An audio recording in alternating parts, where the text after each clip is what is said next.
kita akan belajar kepada firman Tuhan. Kita sudah masuk di kitab yang baru, yaitu Shemot, dengan kata dasar Shem yang berarti nama. Ya. Mari kita lihat sesuai dengan pembacaan parasat kita yang sudah tadi kita sama-sama baca dan dengarkan. Kita buka kitab Shemot, kitab Keluaran pasal yang pertama.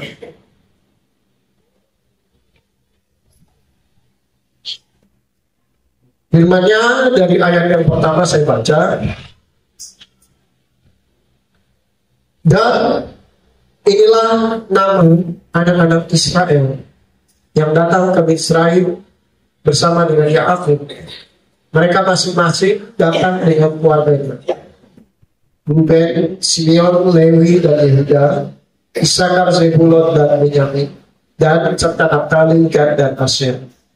Dan seluruh orang yang berasal dari buah pinggang Yakub berjumlah 70 jiwa. Tetapi Yosef telah ada di Misraim. Dan matilah Yosef serta semua saudaranya dan semua orang yang seangkatan dengan dia. Dan Bani Israel beranak cucu dari pertama sangat banyak serta berlipat ganda dan menjadi sangat kuat. Dan negeri itu dipenuhi oleh mereka. Lalu berkuasalah seorang raja baru atas Israel yang tidak mengenal Yosef. Dan dia berkata kepada rakyatnya, lihatlah, rakyat Bani Israel itu besar jumlahnya dan kuat, lebih daripada kita. Marilah kita bertindak atas mereka dengan berhikmat agar mereka tidak bertambah banyak, dan jika terjadi peperangan jangan sampai mereka bersekutu dengan musuh kita dan berperang melawan kita. Lalu pergi dari itu. Lalu mereka menempatkan pengawas-pengawas dan atasnya untuk menindasnya dengan beban kerja paksanya, dan mereka membangun kota-kota perbekalan bagi Paro, yaitu Fitom dan Ramses. Namun semakin mereka menindasnya, semakin berlipat ganda jumlahnya dan semakin menyebar luas, dan mereka semakin ketakutan terhadap Bani Israel. Dan orang-orang Israel memaksa Bani Israel dengan kekerasan untuk melayaninya, dan mereka membuat hidupnya menjadi pahit dengan kerja paksa, berurusan dengan tanah liat dan dengan batu bata dan semua pekerjaan di ladang. Semua pekerjaan yang mereka lakukan adalah karena kekerasan. Dan berkatalah Raja Israel kepada bidan yang membantu persalinan wanita Ibrani. Yang satu bernama Sipra dan yang kedua bernama Pua. Lalu berkata, apabila kamu menolong persalinan wanita Ibrani dan memperhatikan waktu anak itu lahir, jika itu anak laki-laki, kamu harus membunuhnya. Dan jika anak perempuan, dia boleh hidup. Namun bidan-bidan itu takut kepada Elohim, dan mereka tidak melakukan seperti yang Raja Israel telah mengatakannya kepada mereka. Dan mereka membiarkan setiap bayi laki-laki tetap hidup. Dan Raja Israel itu memanggil bidan-bidan itu dan bertanya kepada mereka, kenapa kamu berbuat demikian dan membiarkan hidup setiap bayi laki-laki? Dan bidan-bidan itu menjawab kepada Paro, sebab wanita-wanita Ibrani tidak seperti wanita-wanita Israel. Karena mereka kuat, sebelum bidan itu datang kepada mereka, mereka telah bersama.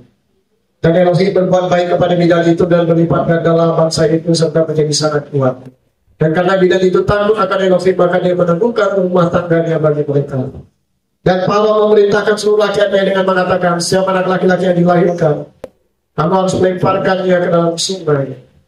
Tetapi setiap anak perempuan kamu harus membiarkan hidup. Baik Bapak Ibu, sekali lagi sahabat shalom bagi kita semua. Kata dan di sini, sebagaimana yang sudah kita sampaikan, bahwa dan itu berbicara kesinambungan, dan itu berbicara kelanjutan. Jadi memang kitab Torah itu tidak berdiri sendiri, tetapi satu kesatuan. Seperti tangan kanan dengan tangan kiri.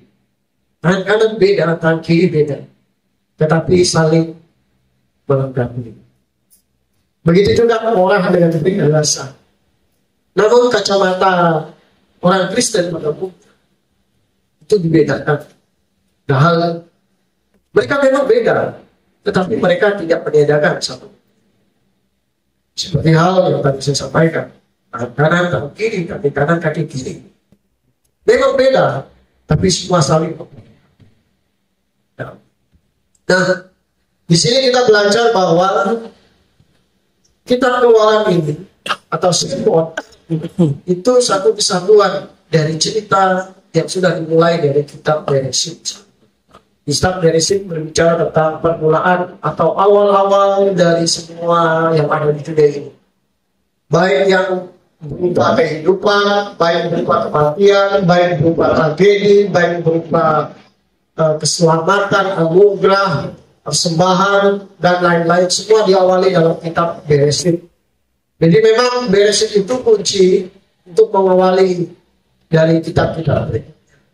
Makanya dalam setiap pembelajaran parasat dengan parasat sebelumnya akan saling terikat satu dengan yang lainnya. Parasat yang sebelumnya akan menyokong dengan parasat selanjutnya. Nah, kata da di sini berbicara artinya kelanjutan dari akhir dari parasat kitab Bereshit. Jadi Torah menegaskan kepada setiap orang yang percaya bahwa firman Tuhan itu betul-betul hidup. Dia tidak diilhamkan oleh manusia sebagaimana kepercayaan yang lain, tetapi itu turun dari Elohim. Bahkan salah satu tuntutan dari kebenaran harus dibuktikan dengan saksi. Itu salah satu syarat sebuah kebenaran. Kalau tanpa ada saksi, ya, maka sulit untuk bisa dipercaya. Karena memang banyak sekali perdebatan-perdebatan dan itu harus diangkat melalui sebuah historical ya, argumen yang harus bersifat historis. Itulah sebabnya kenapa banyak yang menyangkal berita dasar, tetapi mereka lupa bahwa yang menulis kitab berita dasar itu secara khusus adalah murid-murid yang hidup, makan, tidur, bangun bersama Mesias. Jadi bahkan dalam berita dasar itu Matiyahu berbicara dari sisi apa, ya Markus berbicara dari sisi apa, Lukas berbicara dari sisi apa, Yohanan pun berbicara dari sisi apa. Jadi masing-masing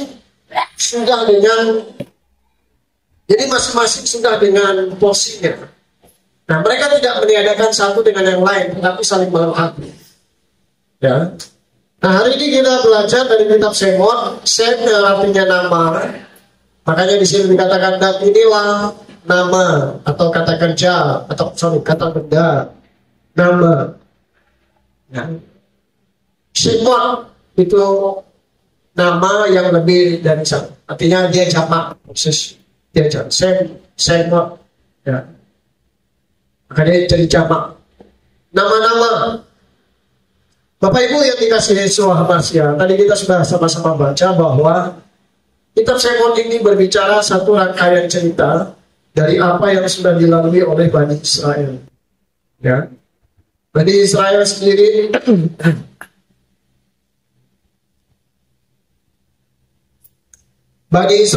dengan kisah kehidupannya, yaitu yang diawali namanya Yakub, ya, kita hanya mundur singkat saja bahwa dia berada di Misraim sekian belas tahun, dan tapi akhirnya dia meninggal di sana.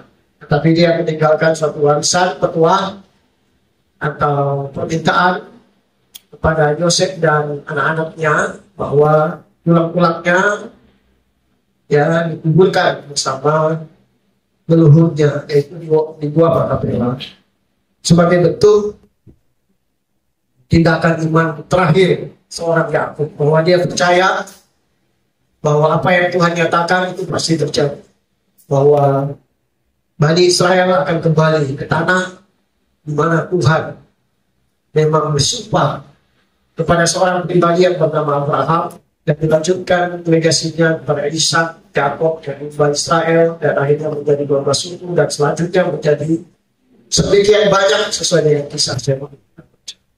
Nah, kita lihat dalam kitab Shemot ini. Shemot tadi yang saya sudah katakan bahwa sambungan dari kitab Bereshit artinya tidak putus. Ya. Bahkan kalau kita baca di dalam kitab Shemot akan ada perjanjian.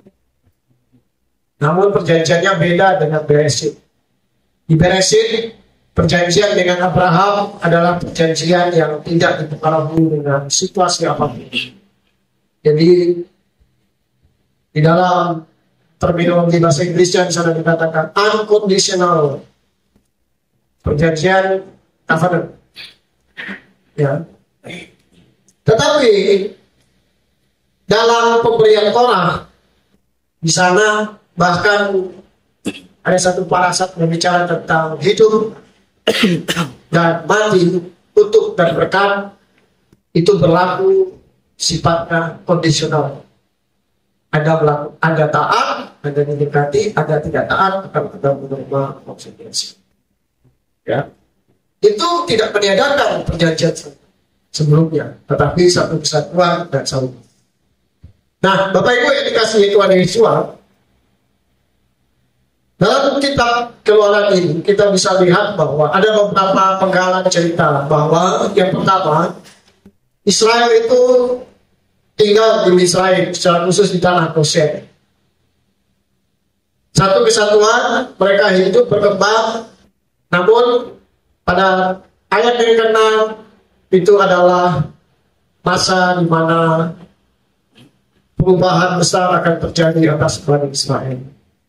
Setelah kematian Yosef dan seluruh saudaranya dan satu angkatan dengannya, maka ada terjadi perubahan yang besar atas kehidupan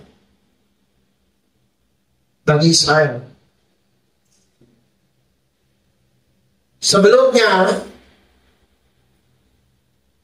bisa dikatakan oleh karena Yosef mereka memiliki tanah Goshen, atau di Israel mereka ya sebagai penduduk Israel, Pak, dengan hak yang sama, kewajiban yang sama dan sebagainya. Tapi kisahnya berubah setelah Yosef, memang secara khusus Yosef yang karena dia pemimpin yang sangat dipengaruhi dan orang Israel juga bisa dibilang punya beban sosial di mana Yosef ini mempengaruhi betul, kepemimpinannya mempengaruhi betul masa depan Israel di saat masa-masa susah. Dan oleh Yosef lah malah Israel itu semakin menjadi bangsa yang besar di tengah keterpurukan yang terjadi pada saat musim-musim kesusahan. Namun kematian Yosef itu berubah segalanya. Bahkan bukan hanya Yosef, semua saudaranya dan semua yang seangkatan tinggal. Yang bisa dibilang Yosef lah yang paling menarik. Mereka ini kan datang, tapi karena Yosef, orang-orang Israel masih menghargai. Tapi status mereka berubah dari seseorang yang memiliki hak yang sama, kewajiban yang sama, setara dengan orang Israel, menjadi warga kelas 2. Atau dalam bahasa pengelolaan tanah, yang sebelumnya mereka sertifikat hak milik, sekarang menjadi hak pakai. Mereka tidak boleh lagi, dengan kata lain bahwa mereka harus kerja, bahkan firman Tuhan katakan mereka dipekerjakan dengan kekerasan. Dalil politiknya adalah mereka ini tambah banyak, dan jika satu waktu terjadi peperangan, jangan sampai mereka menjadi aliansi bangsa lain dan mereka bisa menjadi duri dalam daging bagi Israel. Ya, secara politik sepertinya benar, tetapi niat yang sudah disampaikan oleh Raja Paloh yang baru itu memang untuk menghancurkan bangsa. Itu hanya sebagai jalan politik saja untuk mempengaruhi orang Israel secara khusus. Ya. Jadi diplomatisnya seorang Raja Paloh itu dia mempengaruhi rakyatnya, ya, dengan alibi bahwa Bani Israel itu tambah banyak, tambah besar, bahkan lebih banyak dari kita. Bisa jadi ini malah bisa menjadi ancaman bagi kita. Mereka bukan hanya tambah banyak, tapi tambah kuat, ya. Mereka bisa menjadi ancaman. Jadi Israel itu diberkati Tuhan oleh karena Yosef. Tetapi justru Yosef dengan kawan-kawan secara khusus Bani Israel bukan dianggap sebagai suatu keuntungan lagi, tetapi dianggap sebuah ancaman. Jadi memang dari awal, jika Yesua dalam pelayanan, semakin menonjol Yesua, semakin Yesua itu dianggap sebagai ancaman. Satu, followernya semakin banyak, pengikutnya semakin banyak. Bahkan cara-cara Yesus, cara orang-orang pengikut dia itu bisa dibilang fenomenal. Dia melakukan perkara-perkara yang besar, mukjizat, sembuhan, dan lain sebagainya. Bahkan dikatakan firman Tuhan, Yesua mengajar dengan kuasa. Jadi, gak heran yang selama ini ada sekte atau golongan yang sudah punya pengaruh di mata masyarakat Yahudi sedikit tergeser, sedikit terganggu dengan kehadiran seorang Farisi Rabi yang bernama Yesua, anak dari seorang Yosef. Jadi memang Yesua juga secara diplomatis dia juga melakukan pelayanan tidak bisa frontal. Bahkan dikatakan Yesua melayani diam-diam. Bahkan kepada setiap orang yang dilayaninya dia katakan jangan katakan kepada.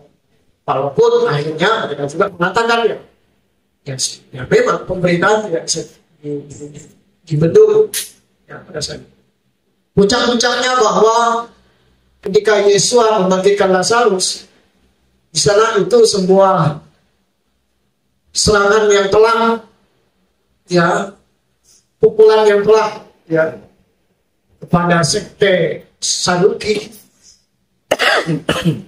dan bersama juga mereka ini memang dua musuh bebuyutan, tetapi mereka memiliki musuh yang sama, yaitu Yesua.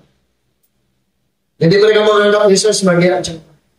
Jadi jangan heran, makanya Yesua berkata kepada para murid, oleh karena namaku, engkau akan dianggap asing, engkau akan diremehkan, engkau akan diacuhkan, engkau tidak akan dipedulikan, bahkan engkau akan dianiaya. Ya. Kalau kita mau baca sinar kaming itu, kebencian yang tidak berdasar itu memang sudah ada dalam kitab Shemua.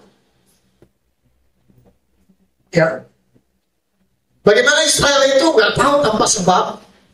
Bahkan kalau kita membaca kedatangan Israel itu malah jadi berkat bagi Israel. Ya. Ke tempat di mana kamu aku buang, di sana akan menjadi berkat. Bisa Daud membawa tabut Elohim, malah di rumah itu malah semakin berkat. Jadi kehadiran Bani Israel itu malah jadi banyak berkat. Kalau dalam dunia nyata yang kita sekarang menjalani, yang sekarang, Eropa itu berkembang, Amerika itu berkembang, karena pengaruh dari orang Yahudi yang migrasi di sana.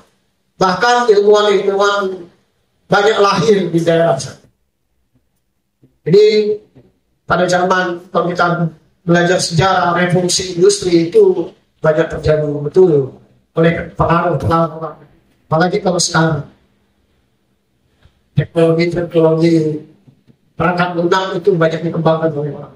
Jadi orang Yahudi, Bani Israel memang jadi banyak berkat bagi banyak bangsa.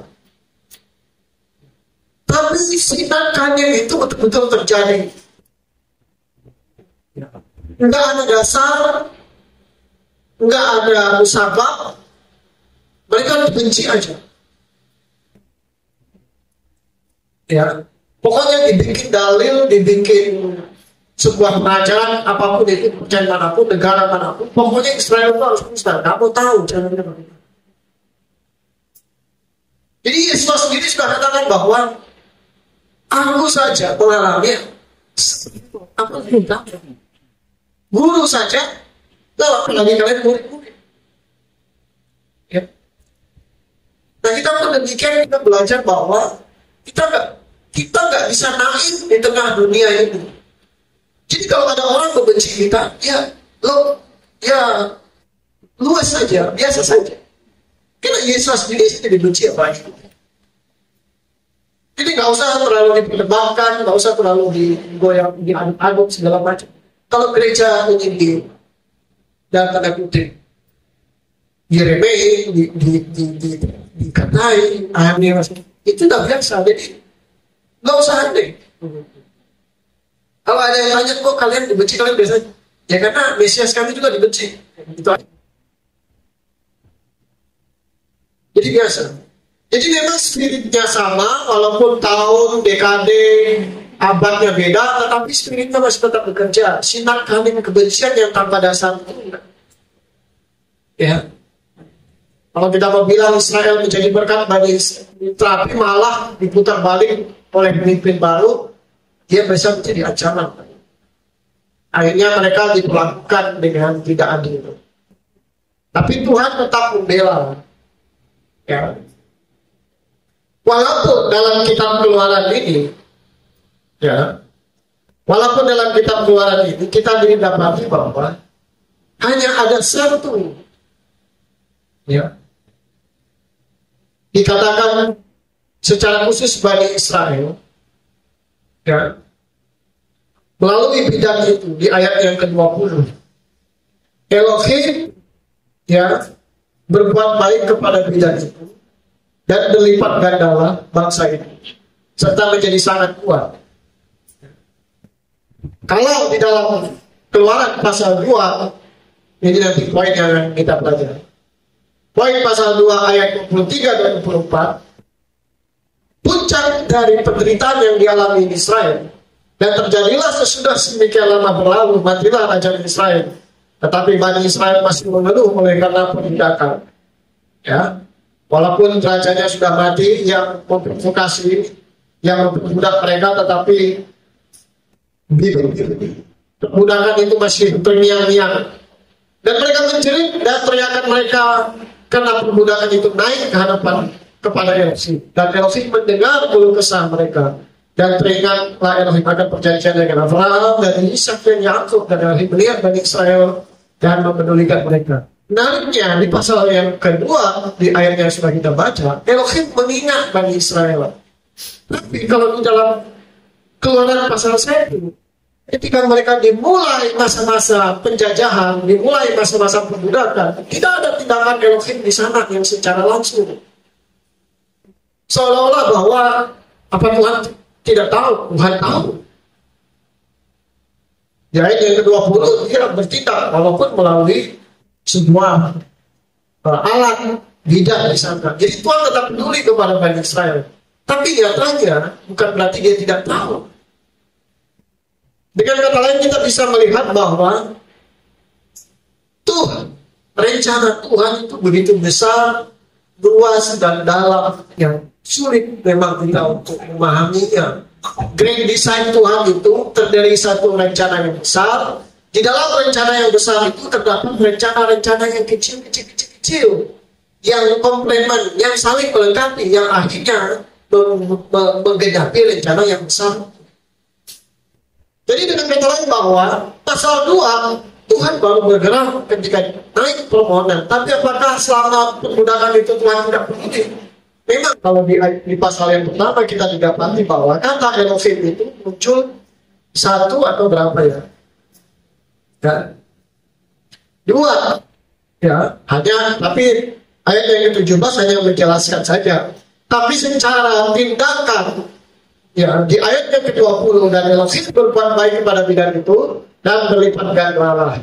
Artinya Tuhan berarti tahu keadaan Israel. Tuhan tahu keadaan Israel itu, bagaimana mereka diperbudak. Tapi seolah dia tutup mata. Ya.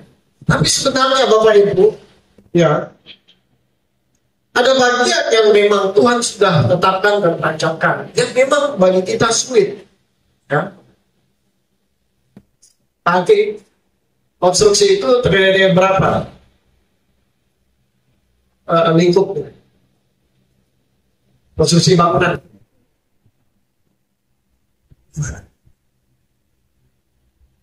Bangunan ini jadi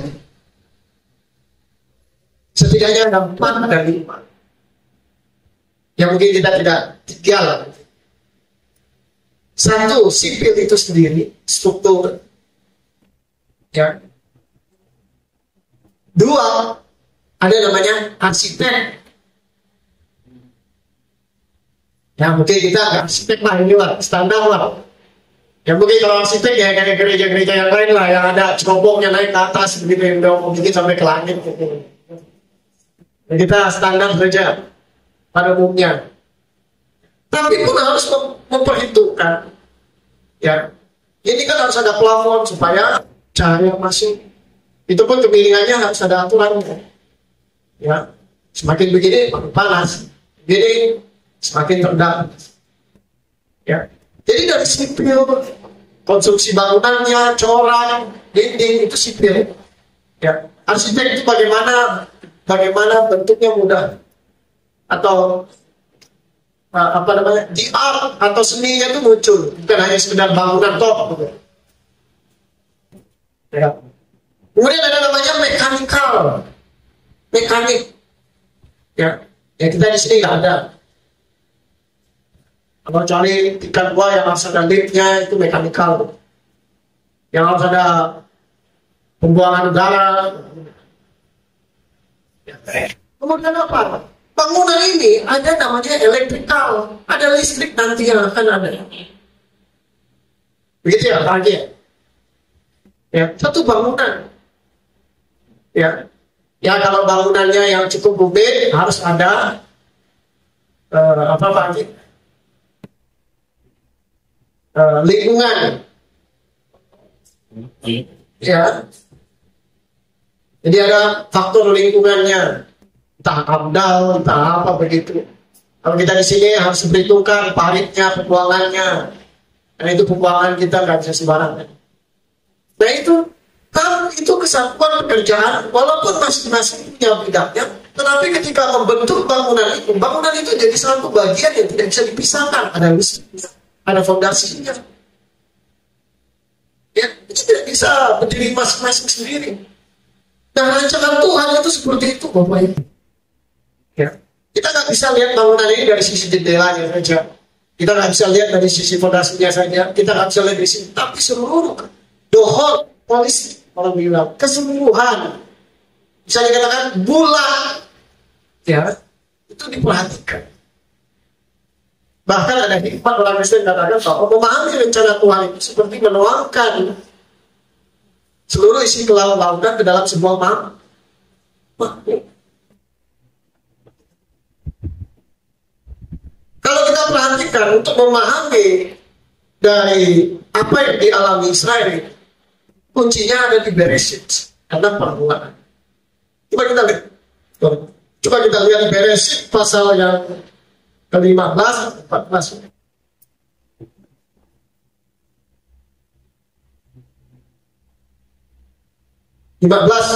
Sorry. Nah, Bapak Ibu.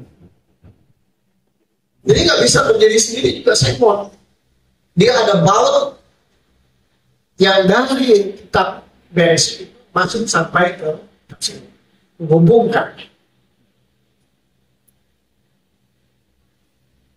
Ada ilustrasi begini, Bapak.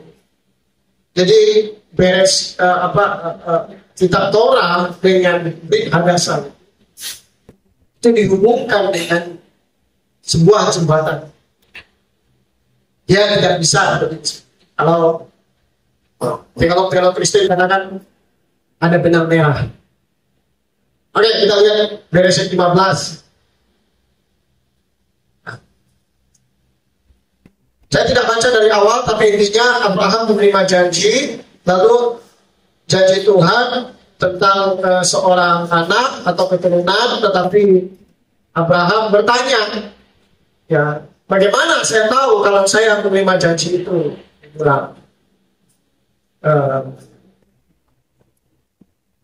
Ayat yang ke-8.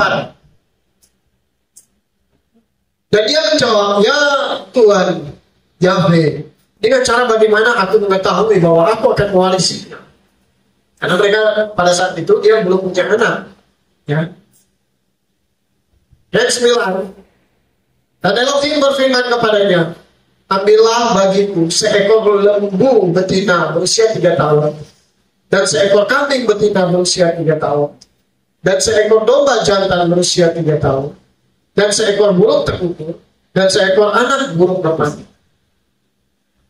Dan Abraham mengambil semuanya itu bagi Elohim dan membelah di tengah-tengahnya menjadi 2. Lalu dia meletakkan bagian yang satu berhadapan dengan yang lain, tetapi dia tidak membelah burung.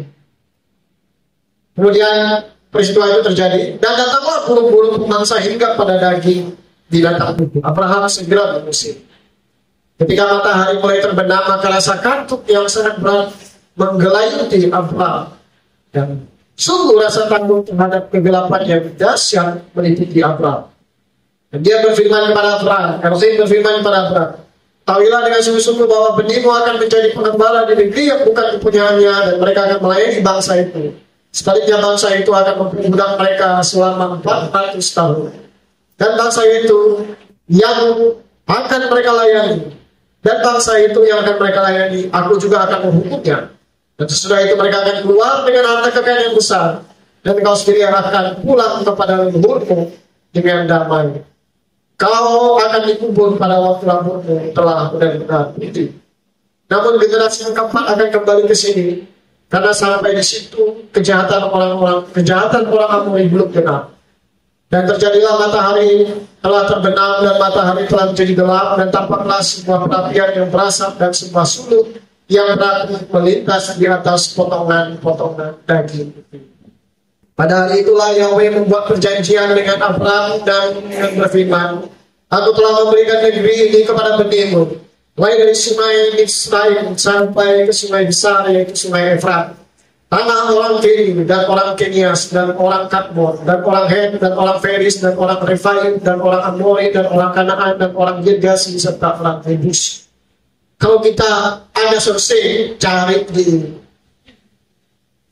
di Pinterest atau di Google atau di manapun itu, Anda akan dapati bahwa petanya itu besar sekali. Bahkan kerajaan Daud itu belum apa-apa, sangat besar. Bayangkan saja, sungai Israel itu sampai masuk, sungai Nil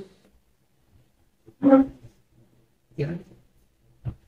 Begitu sangat besar daerah yang diberikan kepada benihnya.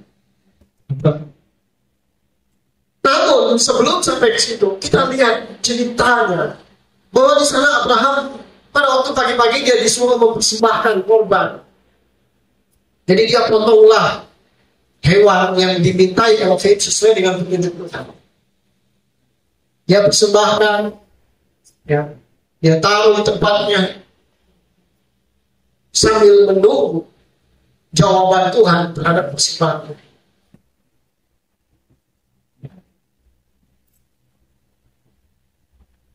Jawabannya melalui sebuah peristiwa supranatural. Namun yang terjadi, Bapak Ibu, mulai dari pagi itu sampai matahari terbenam, barulah Tuhan menjawab melalui ayat yang ke-17. Sebelum ayat itu terjadi, ada peristiwa-peristiwa di mana korban itu, di ayat yang ke-11, datanglah burung-burung pemangsa. Mereka datang, tetapi tidak sempat, lalu Abraham segera mengusir.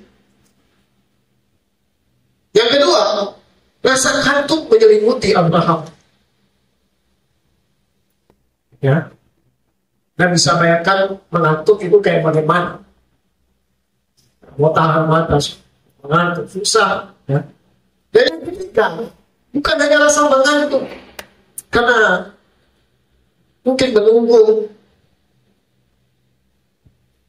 Di ayat yang ke-12 di sana juga disampaikan, dan sungguh rasa takut terhadap kegelapan yang dahsyat meliputi Abraham. Ini berbicara tentang sebuah, ya, meliputi Abraham. Dan penjelasannya di ayat yang ke-13. Kegelapan itu berbicara bahwa benihnya akan mengalami masa-masa aniaya selama 400 tahun.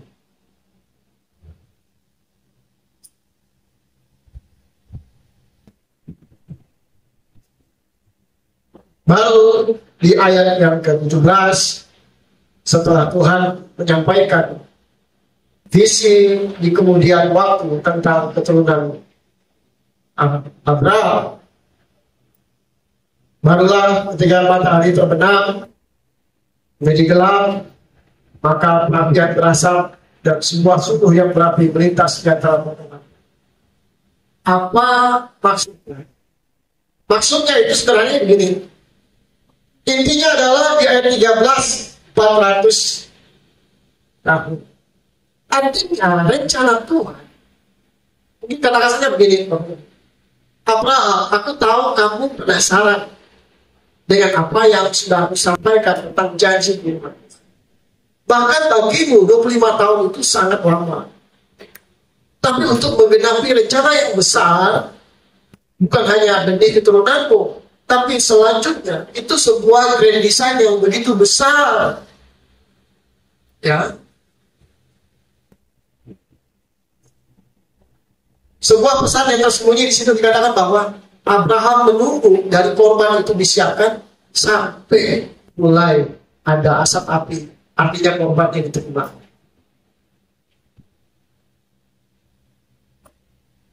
Apakah Tuhan tidak tahu? Ya. Tuhan sendiri sudah memerintahkan kepada Abraham untuk mengambil itu. Tetapi kenapa persembahannya dijawab sudah gelap? Bahkan selama proses persembahan itu ada 3 yang harus dilalui oleh Bapak Abraham. Yang pertama, sempat diganggu binatang. Yang kedua, rasa mengantuk. Ya. Yang ketiga, rasa ketakutan yang begitu. Ya.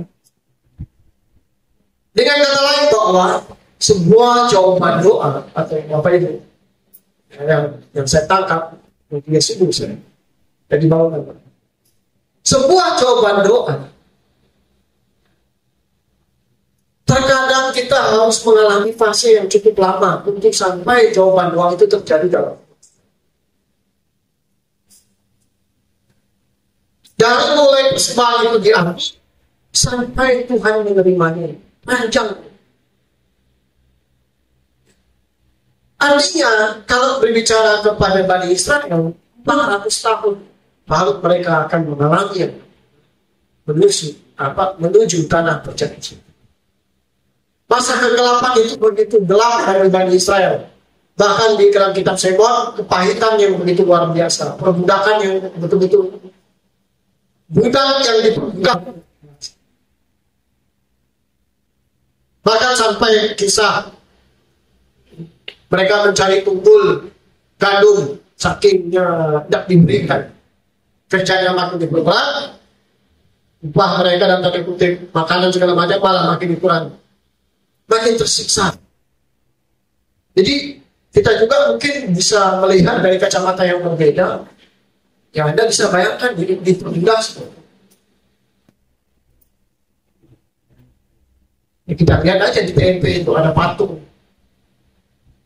orang Papua yang sedang menimbul baru di tangannya ada sebuah rantai.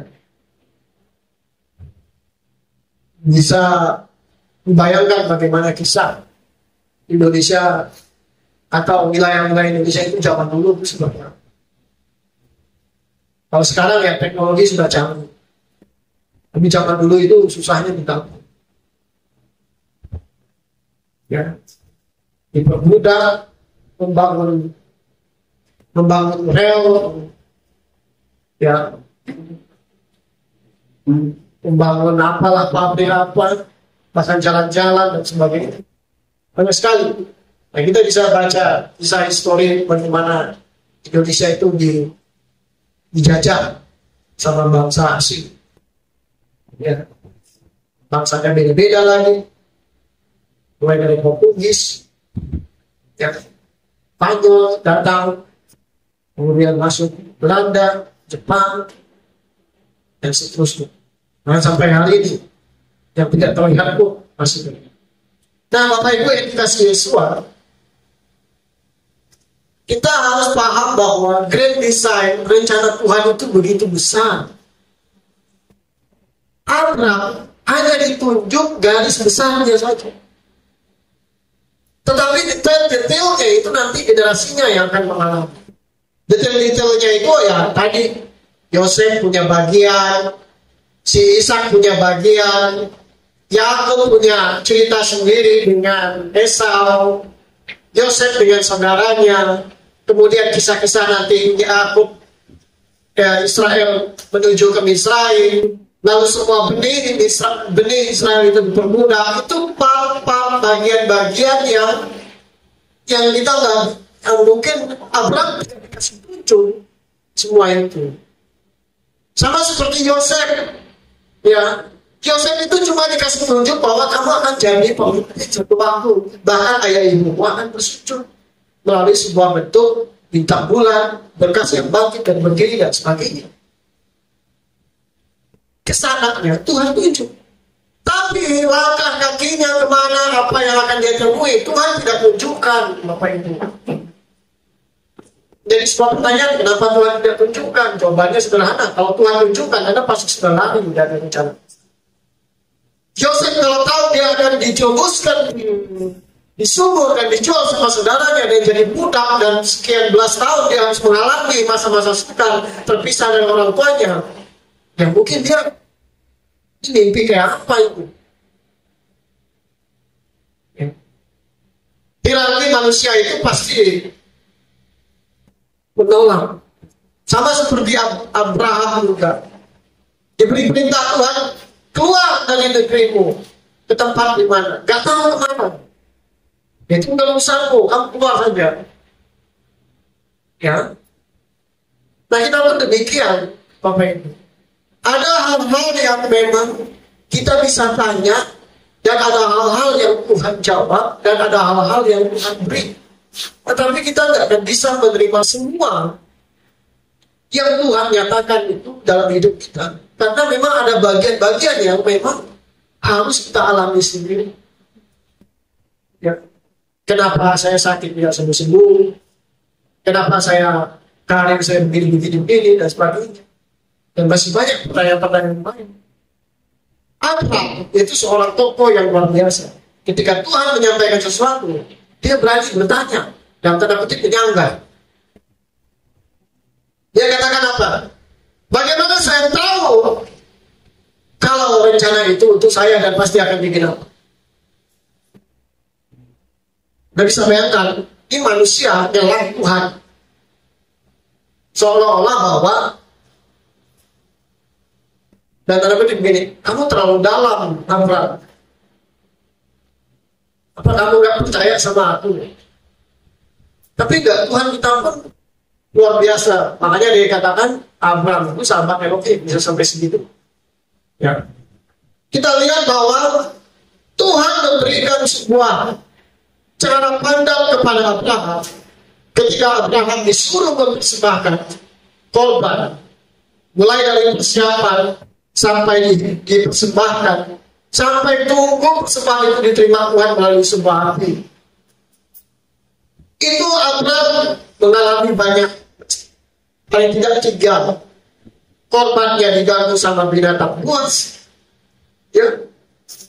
Kemudian dia ngantuk, sambil menunggu juga ngantuk. Ya. Kemudian dikatakan rasa takut, ya, terhadap kegelapan yang dahsyat meliputi Abraham.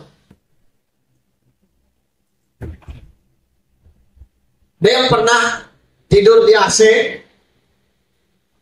lalu tiba-tiba ada bangun kedinginan. Ada yang mungkin pernah mengalami itu. Dia mungkin rasanya itu kayak mau mati begitu. Jadi itu di tubuh kita itu ada namanya saraf. Sampai batas tertentu dia mampu untuk menahan. Tetapi kalau sudah over, maka dia harus warning kita. Makanya nggak heran kalau ada orang yang tidur, mungkin tertidur karena capek, tapi AC-nya dingin sekali, enak tidurnya. Tapi entah jam berapa begitu langsung terbangun, langsung kayak kaget mau mati kedinginan. Mungkin itulah yang dirasakan. Ini saya bisa ambil itulah. Mungkin itulah yang bisa dirasakan seorang Abraham. Bagaimana tanpa ada babi bube, Itu rasa takut betul menyelimuti. Akhirnya Tuhan memberikan sebuah kisi-kisi bahwa generasiku, keturunanku akan tinggal di tempat di mana bukan tanahnya. Misalnya dia akan diperbudak, artinya masa kekelaman akan mereka akan alami. Bukan gelap lagi, kegelapan betul. Anda bisa bayangkan kepahitan yang dialami Bani Israel. Dan ya mungkin kalau kita bisa bilang begini, kalau kita yang membaca, merenung, mungkin Israel begitu. Aduh, Bapak Ibu. Ya. Kita nggak membela Bani Israel karena persiutan mereka. Tetapi kita harus, ya paling tidak kita berusaha bagaimana kepahitan seperti apa sih yang bisa dialami. Kita belajar untuk mengerti kondisi.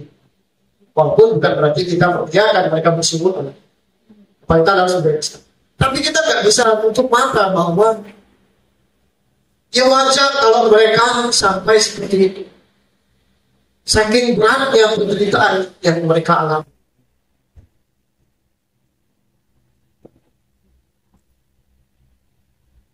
Kejadian pasal 15 berakhir di sana dikatakan Tuhan memberikan perjanjian kepada Abraham terkait wilayah di mana benihnya akan mewarisinya. Batas-batas sudah disampaikan Tuhan. Ya. Dan jawaban doa digenapi dalam kehidupan Abraham. Pada waktu mau menjelang gelap, ya, ayat 5, ayat yang ke-17, tampaklah sebuah perapian yang berasap dan sebuah suluh yang berapi melintas di antara pokok. Artinya jawaban Tuhan atas kemenangan. Itu terjadi di Semot pasal 2. Ya. Semot pasal 2 ayat yang ke-23 dan 4.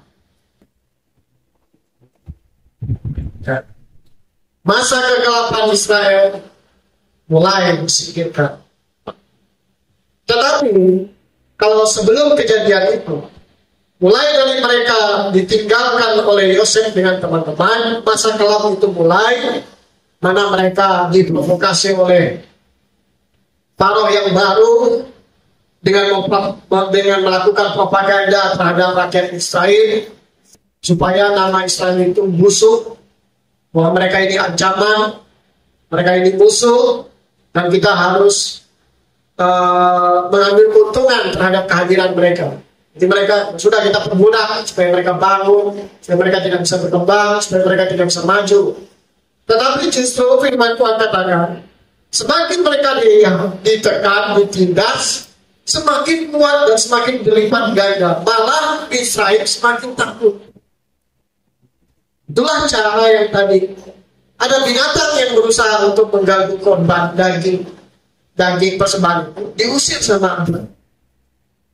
Dan itu tidak berhasil. Malah Israel semakin kuat. Ya, malah semakin kuat. Lalu dikatakan lagi bahwa kalau begitu tambah lagi perbudakan mereka. Ya. Tambah lagi perbudakan mereka. Tambah perang lagi. Ya. Namun yang terjadi adalah di ayat yang ke-12 semakin ditindas, semakin berlipat. Di berikutnya semakin dipaksa, semakin disiksa, semakin keras, bahkan hidupnya bukan hanya pekerjaannya pahit, tetapi mereka membuat hidupnya menjadi pahit.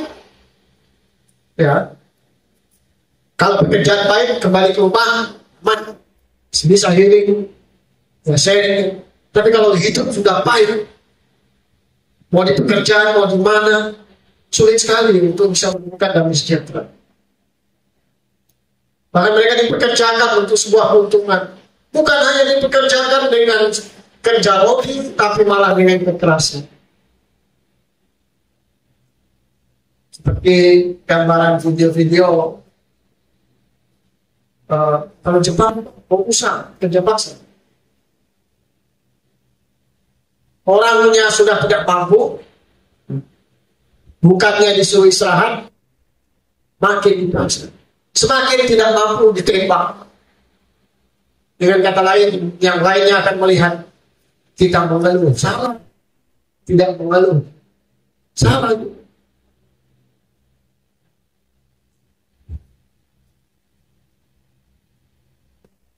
Bahkan dikatakan dengan cara yang gelap mata. Orang Israel dikatakan melalui Raja Mesir, bunuh semua anak-anaknya itu.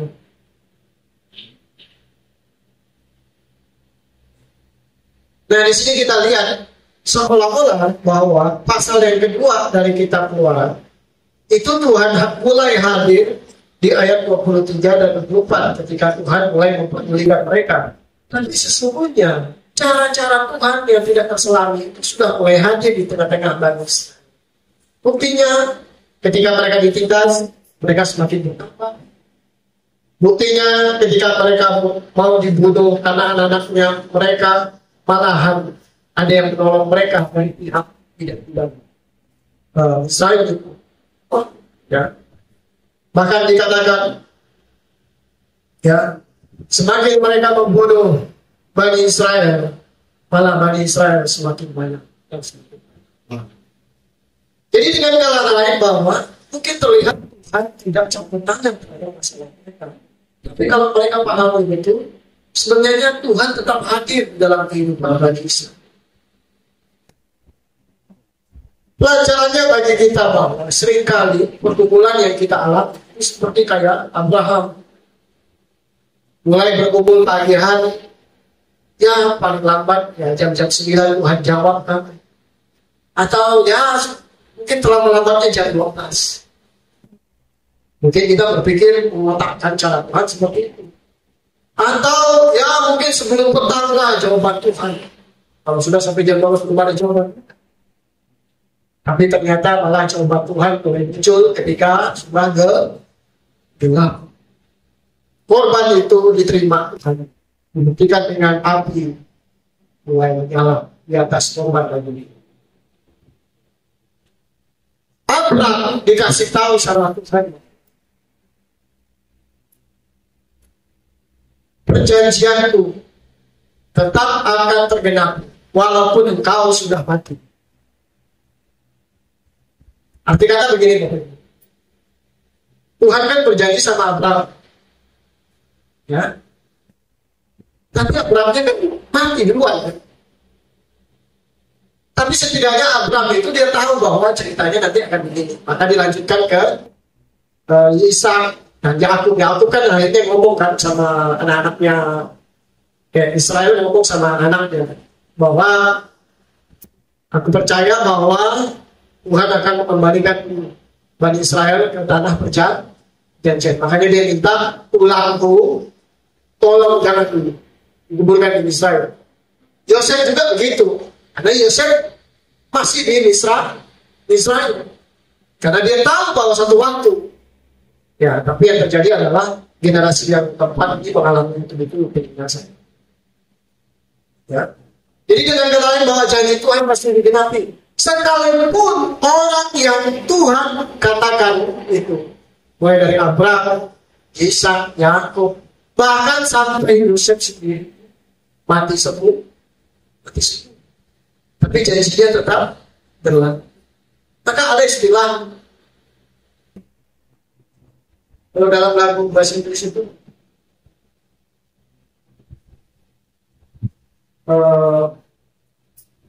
dia yang berjanji, dia juga yang menjaga janji. Ya. Dia, jadi kalau bahasa Inggrisnya itu promise keeper, penjaga janji. Dia yang membuat janji, dia juga yang menjaga. Maka di sini kita bisa belajar Bapak Ibu dari satuan cerita ini. Memang sederhana, tapi kita bisa melihat bahwa kalau kita sungguh-sungguh percaya, ya, memang yang sulitnya itu adalah Tuhan, saya mengalami janji Tuhan di masa-masa saya. Ego kita kan begitu. Saudaranya gini, ya saya maunya sekarang Tuhan jawab.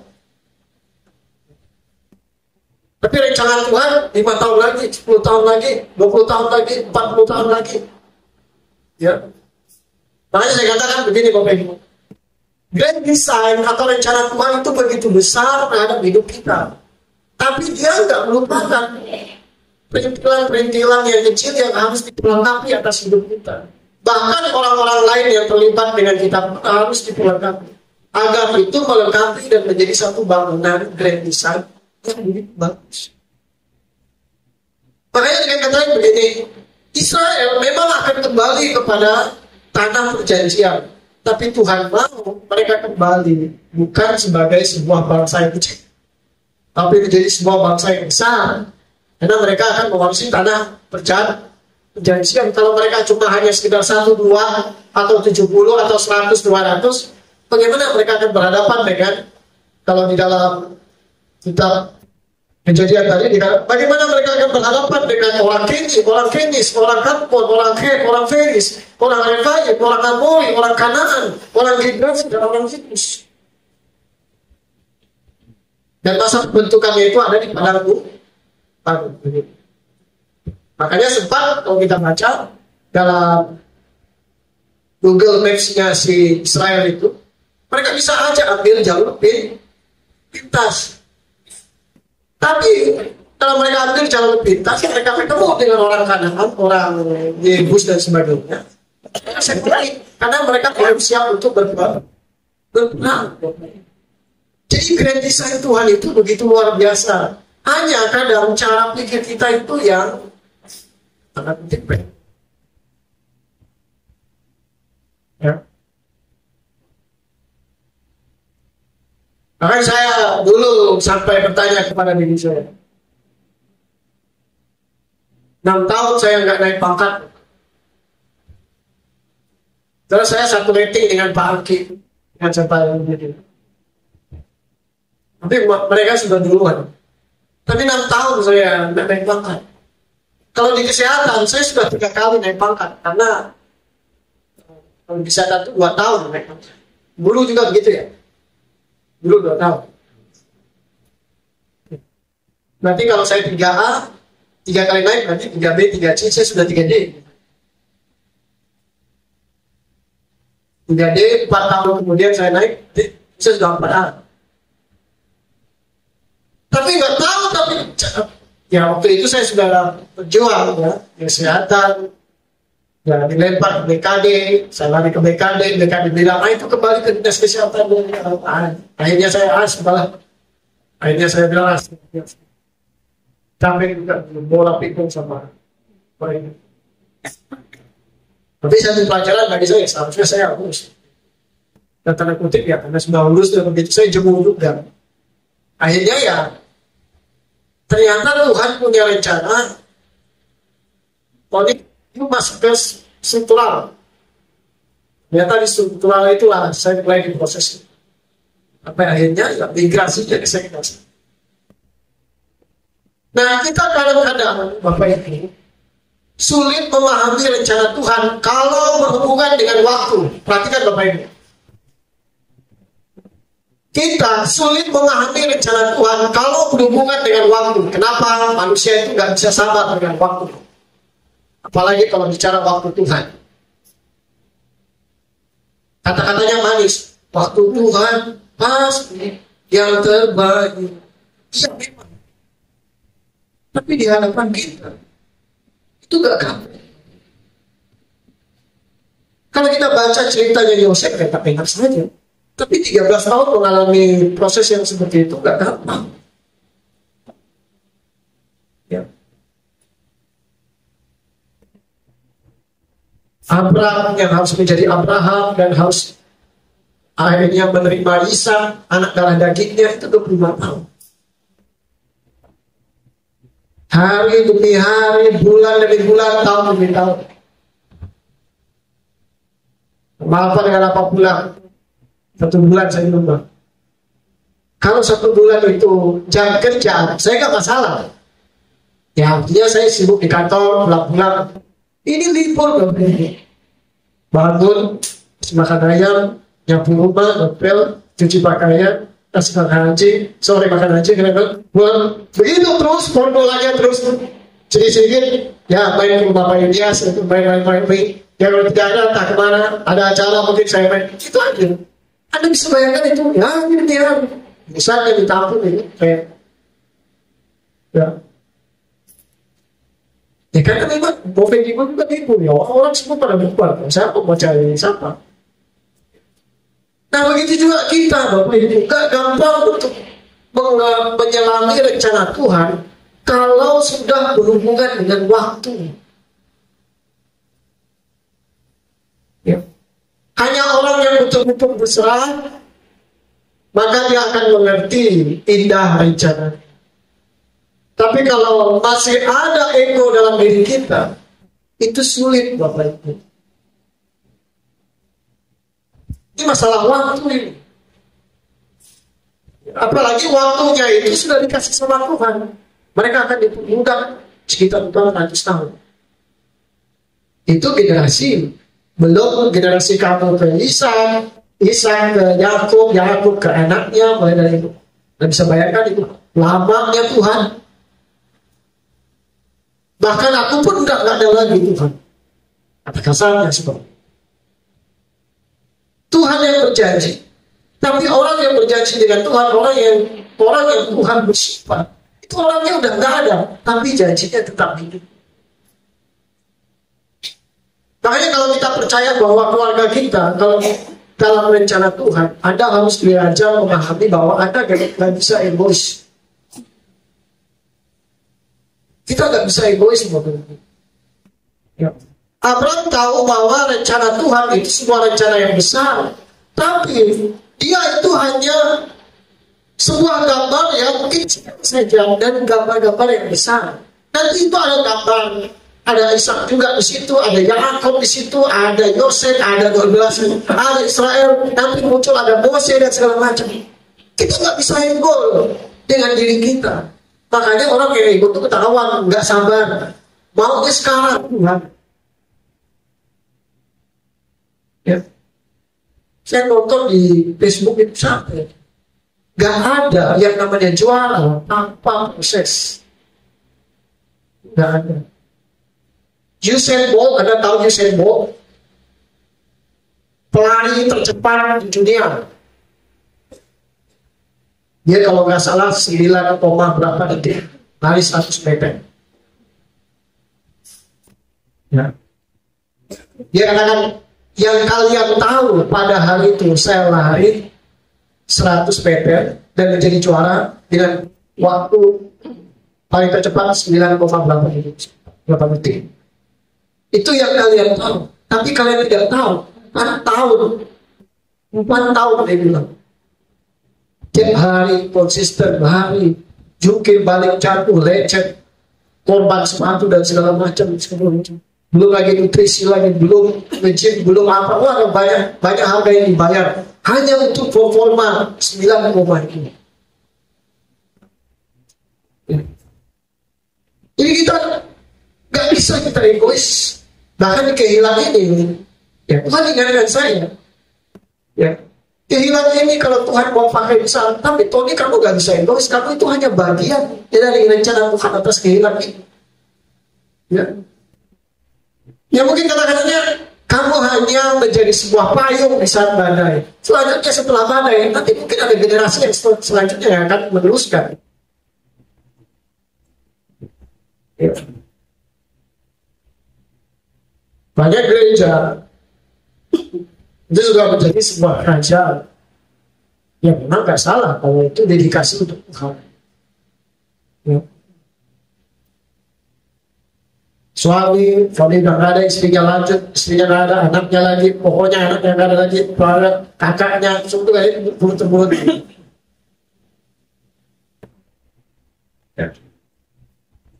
Nggak salah kalau itu untuk Tuhan, kemuliaan Tuhan. Tapi kenyataannya banyak yang terjadi itu karena, makanya Tuhan bilang apa? Tuhan datang ke dunia ini tidak menghadirkan kerajaan dalam bentuk alam. Ya itu kan sebenarnya kerajaan-kerajaan yang kita bangun, farm, marga, itu kan kerajaan-kerajaan. berusaha membangun kerajaan di dunia. Saya ingin supaya generasi saya terus lanjut.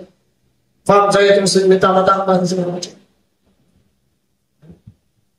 Tidak salah, tapi kalau sudah motivasinya melampaui Tuhan, itu sudah berlaku.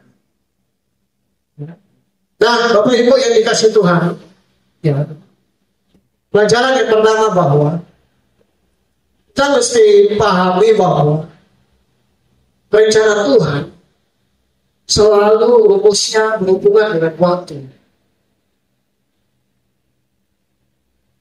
Disinilah karakter tentang kesabaran kita dibentuk dan diproses.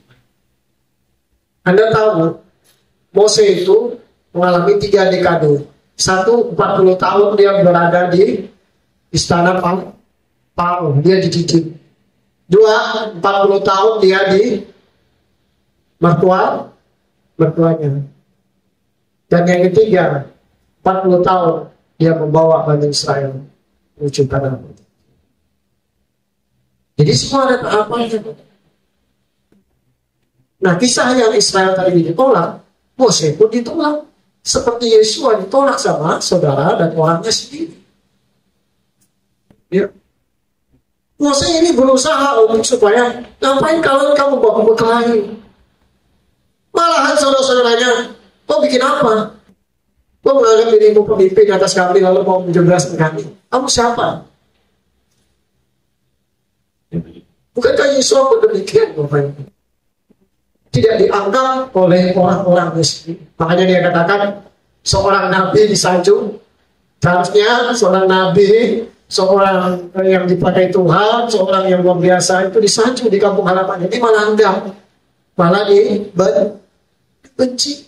Tidak disukai. Kita lihat.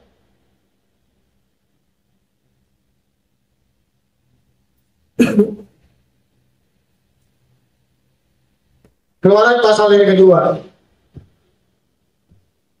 Sekon itu pasal 1 sampai pasal 6 ya. Tapi kita akan baca semua Bapak Ibu. Anda silakan berbicara tentang nama Elohim, berbicara tentang kuasa yang diberikan kepada Mose. Pasal 5 juga pekerjaan Israel semakin diperberat, janji Tuhan genapi dan sebagainya. Ini saya lanjut ke Keluaran pasal yang kedua. Poin di mana Tuhan mulai bergerak. Dan tanda kutip secara langsung. Sebelum-sebelumnya Tuhan parsial-parsial. Dia melalui beda, dia melalui Israel tetap berkembang, mereka beranak cucu walaupun di tengah tekanan dan sebagainya.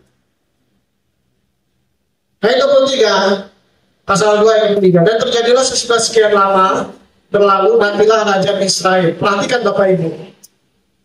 Dan terjadilah sesudah sekian lama berlalu matilah Raja Israel yang memprovokasi atau yang mencetuskan perbudakan atas Israel atau melanjutkan legasi tentang perbudakan Israel atas Bani Israel. Tetapi bayangkan, Bani Israel masih mengeluh oleh karena perbudakan dan mereka menjerit dan teriakan mereka karena perbudakan itu naik kepada Elohim. Pertanyaannya, apakah di pasal yang pertama Israel tidak menjerit karena perbudakan?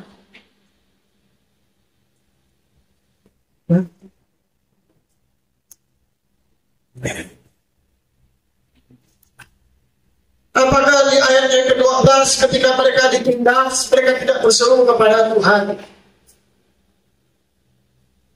Bahkan ketika maklumat dari seorang raja Israel untuk membunuh semua, baik laki-laki Israel, apakah Israel tidak berseru di hadapan Tuhan? Gak mungkin kan? Ya. Inilah yang dinamakan rencana Tuhan. Ketika waktunya mulai Tuhan bertindak, kita nggak bisa apa-apa. Ada yang namanya hak prerogatif Tuhan. Kalau dia diam, maka dikatakan kalau dia menutup, tidak ada yang sanggup membuka. Kalau dia membuka, sanggup pun dia menutup. Kalau waktunya Tuhan, tunggu memang. Nggak bisa kita paksa. Sampai Tuhan tahu bagaimana Israel itu kapan dia harus jawab, kapan dia harus mulai bertindak, itu kapan dia hadir secara frontal, dan kapan dia mulai mengutus Mose, dan itu Tuhan tahu kapan timing yang tepat. Makanya saya katakan Bapak Ibu, rencana Tuhan itu enak kalau mendengar, tapi kalau berhubungan dengan timing waktu itu gak gampang untuk dimengerti, karena memang hakikatnya manusia tidak sabaran. Ya, kalau bisa dikompromikan, aduh Tuhan terlalu lama, 12 tahun, bisa nggak 8 tahun? Nggak bisa. Kalau 12 tahun, 12 tahun. Kalau 13 tahun, 13 tahun. Kalau 25 tahun, 25 tahun. Sampai waktunya genap, kata firman Tuhan. Begitu juga dengan kedatangan Mesias. Ada part, ada bagian-bagian yang memang harus digenapi. Dan ketika bagian-bagian itu genap, itu menggenapi kesatuan, dan akhirnya genaplah seluruh rencana Tuhan. Mulailah kedatangan Mesias. Tidak bisa dia langsung begini. Makanya para rasul katakan, anggaplah kalau Tuhan itu molor datangnya, itu kesempatan bagi kita. Itu seperti kayak anugerah bagi kita juga untuk berbenah diri. Ada kesempatan, ada waktu untuk memperbaiki diri sebelum dia datang. Itu juga bagian dari rencana Tuhan untuk memberikan kesempatan. Nah, itu kan kesempatan untuk mereka. Bukan untuk mereka yang tidak, yang boleh bertobat, kita tetap diberikan kesempatan. Kita ada hal yang harus diperbaiki. Siapa yang tahu kalau kedatangan Yeshua, bahwa kita tidak siap oleh karena ada satu hal. Kita tidak bisa naik. Ya, pada saya lah mau. Yang di hadapan Tuhan ya tidak bisa. Sekalipun dikatakan bahwa kita sudah mengenal Mesias, melayani Mesias, tapi oleh karena dosa-dosa yang tidak Tuhan berkenan, yang belum diselesaikan, itu menjadi ya, upah atas kejahatan yang harus kita terima. Dan Keluaran pasal 2 ayat 24, Elohim mendengar dan teringatlah Elohim. Ayat 24, ayat 25, Elohim melihat Bani Israel dan memperdulikan.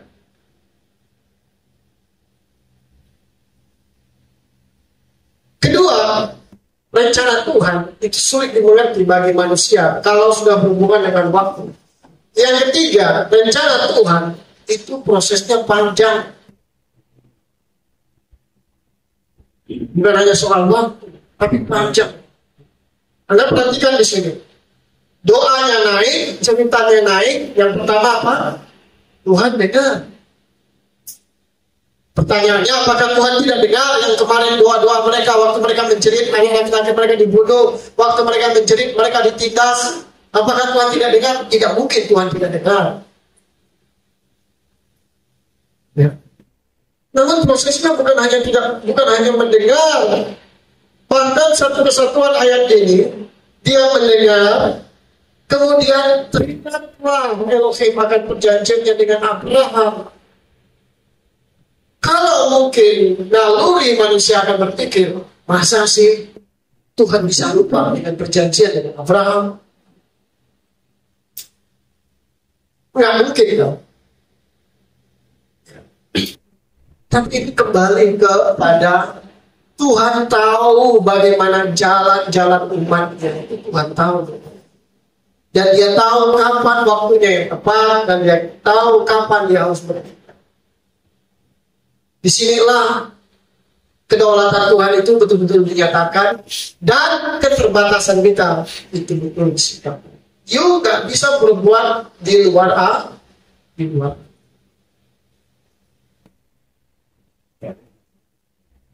Siapa yang bisa memahami kalau ada orang-orang benar diskusi? Buka kasus. Ini Abraham, Ishak, Yakub dan sebagainya sampai Abraham Saul. Kita diskusi sama-sama. Buka kisah seorang Ayub. Mulai muncul. Bagaimana mungkin orang hidupnya benar, suci, saleh, takut akan Elohim, menjauhi jahat, bisa kena yang begini. Di mana keadilan Tuhan?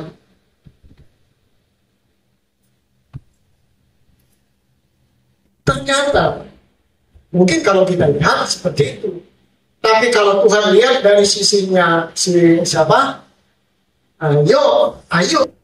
Kata Ayub ini belum mengenal Tuhan secara sepenuhnya. Nanti rahasianya itu keluar ketika Ayub mulai menyadari bahwa semua proses ini yang begitu panjang, melelahkan, menyakitkan, bahkan sangat-sangat menyiksa, mengorbankan banyak hal. Semua proses ini ternyata tujuannya untuk diri. Salah satunya adalah mengubah paradigma yang dulunya aku mengenal Tuhan dari orang lain. Sekarang aku mengenal Tuhan secara pribadi. Bacanya enak, tapi mengalaminya enggak ada. Makanya kadang kita kalau melihat situasi orang di hadapan Tuhan, ya mungkin kacamata kita terbatas Bapak Ibu. Karena kita melihat dari sisi yang berbeda. Anda melihat saya, Anda melihat bagian depan, tentu melihat bagian belakang. Tetapi Tuhan melihat keseluruhan, kiri kanan depan belakang atas bawah. Ya. Tuhan mendengar, kemudian Tuhan teringat, akhirnya Tuhan melihat Bani Israel, kemudian Tuhan memperdulikan Bani Israel. Padahal di ayat-ayat sebelumnya sebenarnya Tuhan secara tersembunyi sudah mengdesainkan satu rencana yang besar.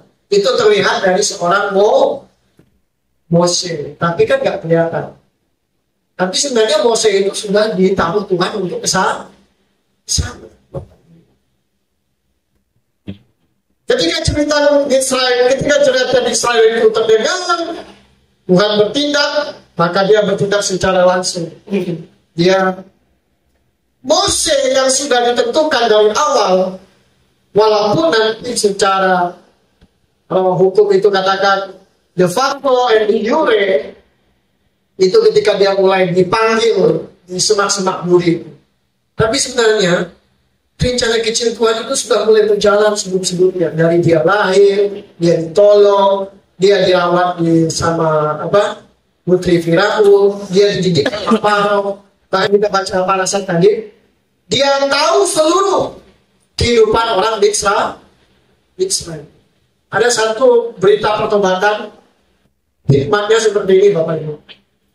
Di mana kamu bertobat, di sanalah Tuhan akan utus kamu ke jalan. Tuhan memberikan Mose hidup di tengah-tengah Bani Israel dengan hikmat, dengan pendidikan, dengan semua yang telah seorang Mose terima. Ternyata tujuannya cuma satu. Dia akan dipersiapkan untuk membawa Bani Israel keluar dari Israel. Makanya berhadapan dengan Israel itu nggak bisa sembarangan. Dan memang berhadapan dengan kerajaan. Nah, kita lihat di sana bahwa panggilannya itu dinyatakan melalui semak-semak yang menyala. Bahwa Mose dipanggil. Ya. Tapi saya senang dengan Mose. Bahwa Mose dipanggil Tuhan. Tapi Mose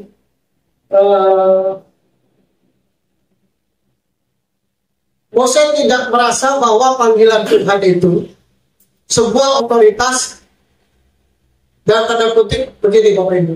Ada orang yang merasa dipanggil Tuhan lalu kalah. Maksudnya bagaimana?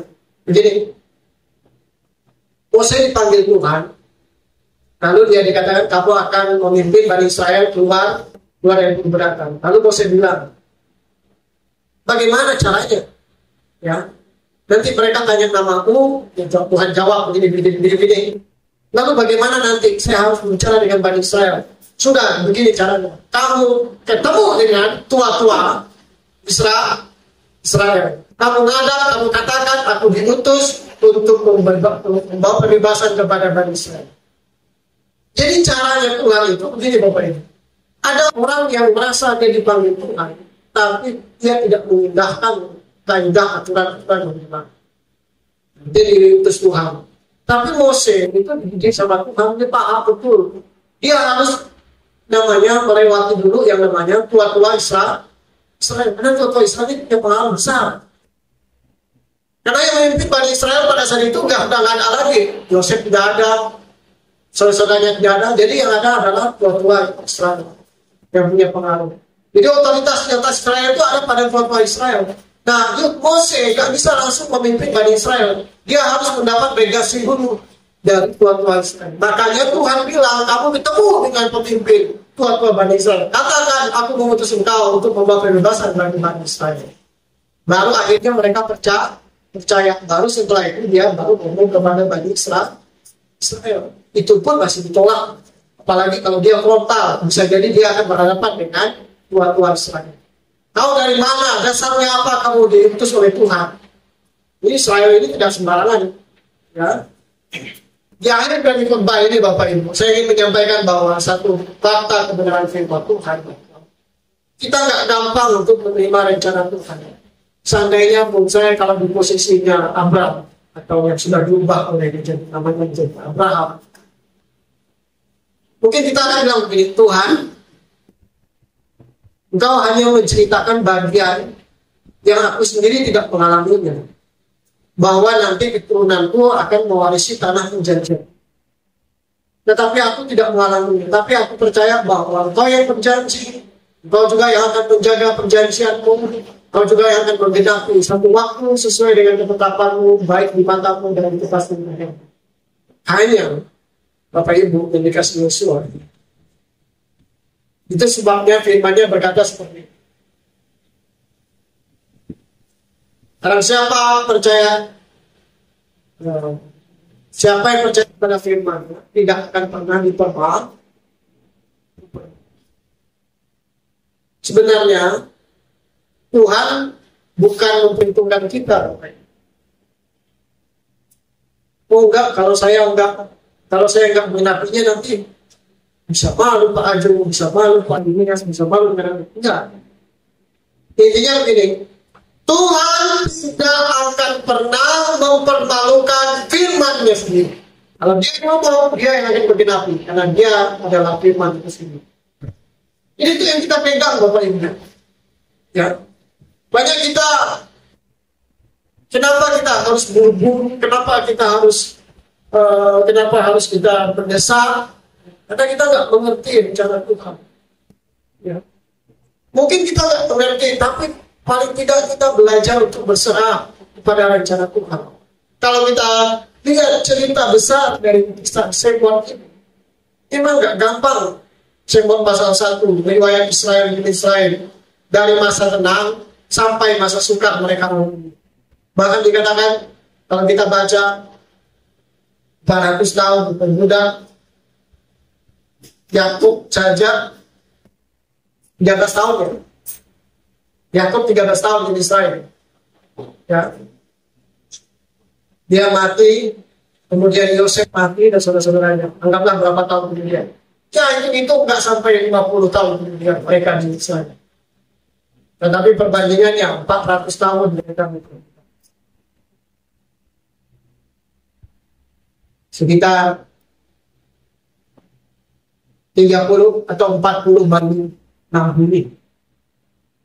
Hidup mereka di Israel mengalami masa keenakan, hidup mereka di Israel mengalami masa. Jadi Bapak Ibu, mari kita belajar satu perkara. Saya nggak akan menceritakan detail-detail karena pada saat ini sudah berapa kali kita, tetapi saya mengambil satu bagian tentang bagaimana rencana Tuhan. Keluaran pasal 1 adalah penggenapan mutlak dari Beresyit pasal 15. Namun mulai dari Beresyit pasal 15 sampai Keluaran pasal 1, mulai dari Mose dipanggil dan seterusnya, itu sebuah perjalanan yang tidak singkat. Itu sebuah perjalanan yang panjang. Maka saya katakan bahwa memahami rencana Tuhan kalau sudah berhubungan dengan waktu, itu paling berat bagi manusia paling. Karena nggak gampang untuk setia terhadap janji Tuhan dalam kurun waktu yang lama. Bahkan dikatakan Abraham mati, masih belum tergenapi. Bahkan sampai hari ini masih diperebutkan sepenggal tanah Israel hanya gara-gara apa itu yang mereka sedang perebutkan.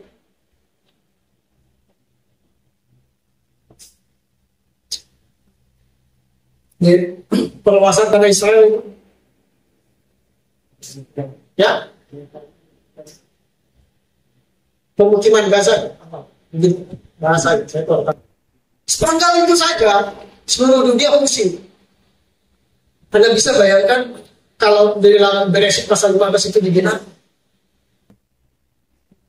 Ya. Tapi pasti digenapi Bapak Ibu. Sesuai dengan nubuatan para nabi bahwa 10 orang akan memandang, 9-10 orang akan memegang jubah, dan satu waktu kelak Elohim akan menjejakkan kakinya datang sebagai seorang raja atas Israel dan memimpin. Nah, dari sini kita belajar bahwa mari kita belajar untuk berserah kepada rencana Tuhan. Rencana Tuhan itu begitu besar, Bapak. Mungkin engkau sekarang masih bergumul, kau itu hanya sebagian kecil dari sebuah rencana Tuhan yang begitu besar. Kuncinya adalah belajar berserah. Mungkin kita nggak memahami bagaimana maksud Tuhan, cara Tuhan seperti apa, lalu waktunya kapan, itu seperti apa. Tapi belajarlah untuk berserah. Dan kita nggak bisa ego. Ya. Bapak-bapak leluhur mereka belajar untuk go lowes. Ya, saya percaya bahwa rencana Tuhan. Yakub berkata bahwa aku tetap percaya bahwa Tuhan akan membawa Bani Israel kembali ke tanah perjanjian. Walaupun Yakub masih agak kurang ngerti kenapa mereka harus berada di tanah Israel. Walaupun tujuannya untuk mempertahankan kehidupan mereka di masa-masa sukar pada saat. Tetapi ternyata tujuan Tuhan punya rancangan yang besar, mempersiapkan Bani Israel untuk menjadi bangsa yang besar dan siap menduduki tanah perjanjian. Begitupun dengan hidup kita Bapak Ibu. Belajarlah untuk tidak melihat waktu. Terkadang nggak gampang untuk melihat itu semua. Rambut mulai putih, ya, fisik mulai terbatas, tapi janji Tuhan tidak akan jatuh. Baik, ya. Dia yang berjanji, dia yang menjaga janjinya.